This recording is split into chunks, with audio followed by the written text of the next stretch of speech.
P T I رہنما عثمان ڈار کی والدہ نے الزام عائد کیا ہے کہ خواجہ آصف نے ایک بار پھر میرے گھر پر حملہ کرایا ہے۔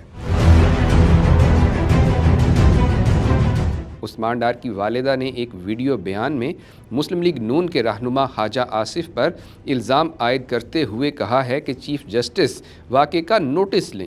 عثمان ڈار کی والدہ کا کہنا ہے کہ کاغذات نامزدگی جمع کرانے کا سن کر 20 لوگ میرے گھر بھیجے گئے، مجھے زد و کوب کیا گیا، حملہ آوروں نے گھر کا مین دروازہ توڑ دیا، میری قمیض کو پھاڑ دیا۔ ان کا مزید کہنا تھا کہ الیکشن کے کاغذات نامزدگی جمع کرانے ضرور جاؤں گی، کوئی مجھے زد و کوب کر کے منمانی نہیں کرا سکتا، میں جیل بھی جا کر الیکشن لڑوں گی۔ عثمان ڈار کی والدہ کے بیان پر خواجہ آصف نے رد عمل کا اظہار کرتے ہوئے کہا ہے کہ ایسی انتقامی سیاست سے میرا کوئی تعلق نہیں۔ ان کا کہنا تھا کہ میں نے ہمیشہ اپنے سیاسی مخالفین اور ان کے خاندان کا احترام کیا ہے۔